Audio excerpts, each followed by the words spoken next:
So Ben, thanks for joining today. Good to see you. Before we jump in, tell us a little bit about your role at GALE. Cool. So I'm Chief Innovation Officer at GALE. I lead a group called Emerging Connections. We're really thinking 18 months out on behalf of the brands and businesses that we work for.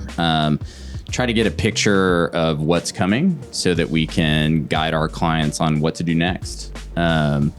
A good reason to come to Cannes is to get a sense of what the strategies and media products and ideas are that are going to push the industry forward, try to guide our clients on that. We typically ask partners, tell us about your alphas, betas, and unusual use cases so that we can try to create value for our clients' businesses. So let's start there. Is there, since we've been here, a particular or unique use case that you've seen that is particularly interesting? I mean, I'm really interested in the use case of the beach itself. Yeah. I just think that like the amount of partners that are showing up here versus even long ago, years past, we're trying to come here with a mindset of being here for the first time so that we can experience it new and fresh. Because there's a lot to do.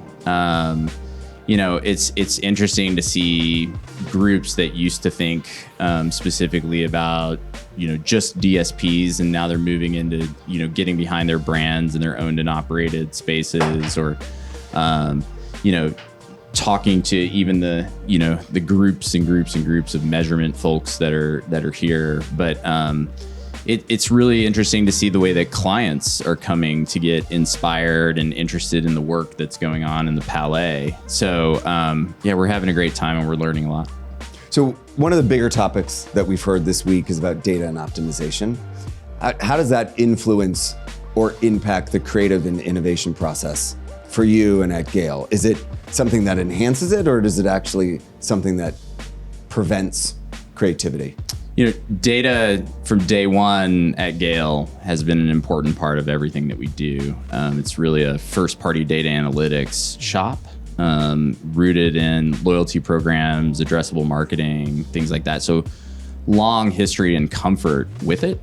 Our attitude on it is that we think that we're finally at a place with audience first becoming really meaningful to the point that we can think beyond the demographics and get into the subject matter of the human beating heart that's behind it, and some of those drivers. So that's a really important part of the creative process, is to be able to look beyond those numbers and actually into the home, or actually into the lives of the people that matter to the businesses that we represent.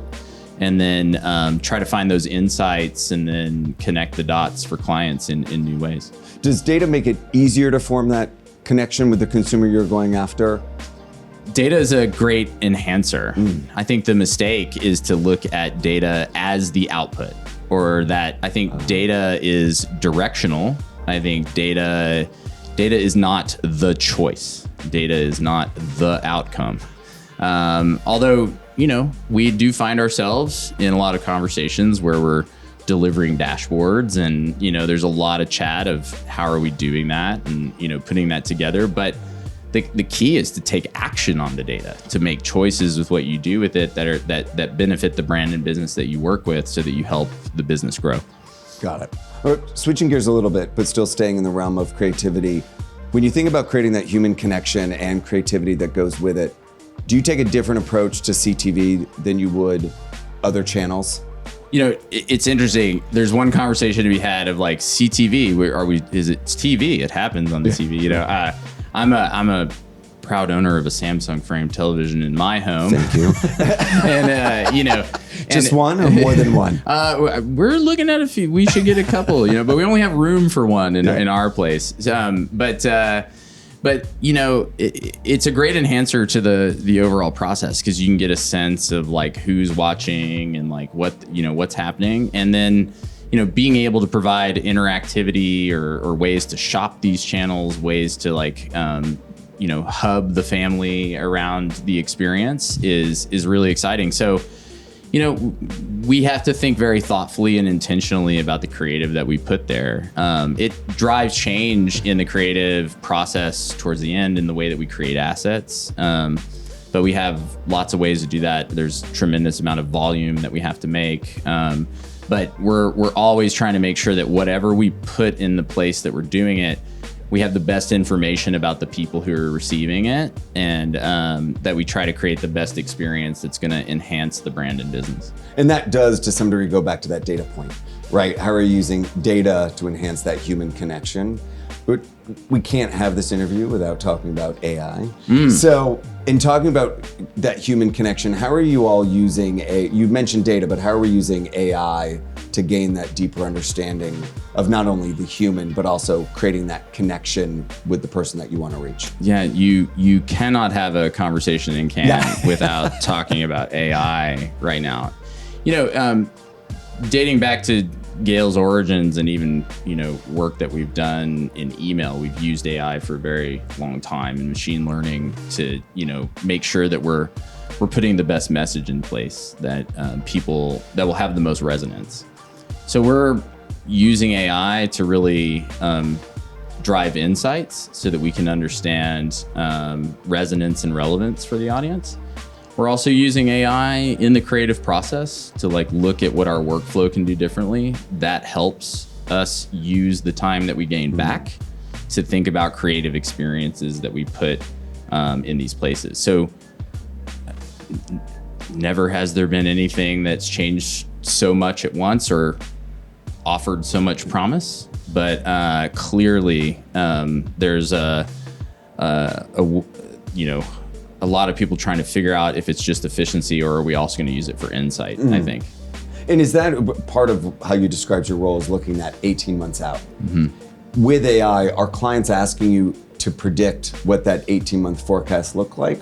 Or are we finding that it's almost impossible to predict that? So how far are clients asking to have a vision around the application of AI? I mean, clients are asking, how are we using it right now? And how are we actually enhancing the process? I mean, we use it in pitches to change the pitch time that we put into it. Across GALE, we've estimated, we feel confident that people across our group are saving about 6 hours a week because of their use in it. But we're more interested in now going in to find where those use cases are and using those 6 hours to be more creative with what we do on the back end so that we can provide more value and better experiences. So we're employing it right now. We're using it in several different spots across our content creation workflow. And are clients seeing a differentiation between data and AI? And I know that might sound like an odd question, but there are some people who think of it as one and the same. You need data in order to execute AI, and then there's some clients who see them as distinctly different. Or is it not that clear yet for clients? It's an interesting discussion to think about the distinction of that. I mean, you need data for AI to be AI. Yeah, right. So hence the blurred lines, right? Yeah, I mean that's the blurred line, and so I think what we're trying to do is guide clients through what is an already overwhelming industry, so that we can think about the real reasons it's going to benefit us. What are we really going to do well with it? I think I am listening to a lot of people talk about AI and are just kind of listing out a bunch of technical terms connected to it. It seems to be a lot of positioning to try to own the space or to show up credibly in the space. But I think we're discovering new use cases all the time, and so I think that's a lot more the kind of conversations that we're having. How can we effectively deliver better business solutions for our clients? So along those lines, something else I've heard a lot this week is fragmentation. So how do we look at our consumer base, recognizing it's fragmented across more and more channels? So when you think about fragmentation, how are you all thinking about ad formats differently? I know you and I talked about interactivity against ads, what works, what doesn't work.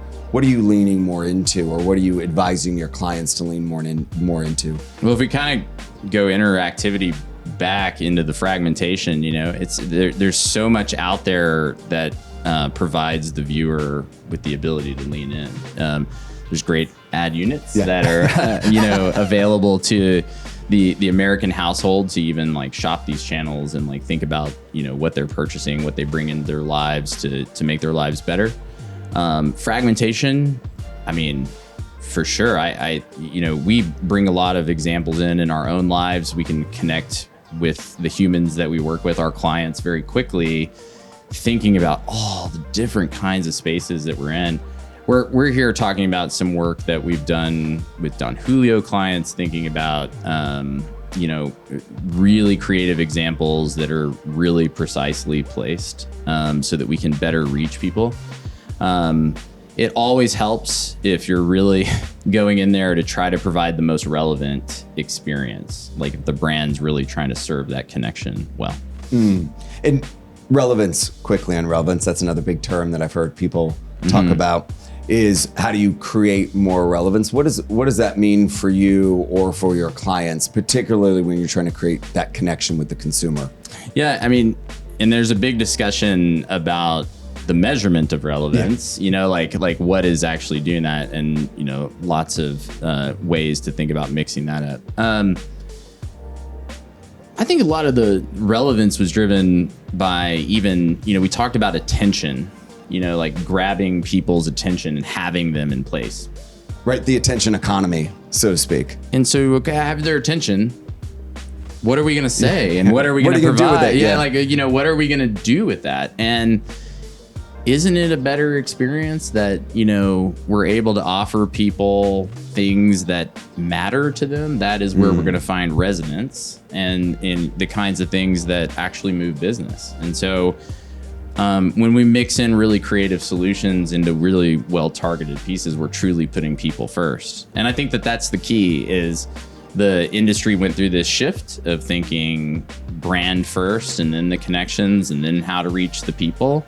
And we've moved to truly audience first, so that we put the people first. We think about the way to connect with them and how to help them navigate how to find things. And we think about the way that the brand can provide for that in incredible ways. So I think that in itself is the relevance and resonance conversation.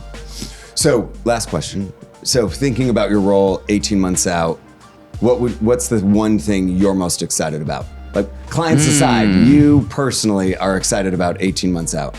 I think we're in a creative revolution, a creative renaissance. I think that there is incredible opportunity to connect with people meaningfully. When we look really respectfully at what we do as a commercial art, I think, there's a lot that's going to talk about, making it a very efficient experience, making it very efficient for clients. Very, very important. Heart of everything that we do. But I think we're going to use that time to create better experiences for people. And I'm hopeful about where we can take the industry moving forward. Well, I really appreciate the time today. It was great to get to know you. Thanks so much. Good to talk with you. Likewise.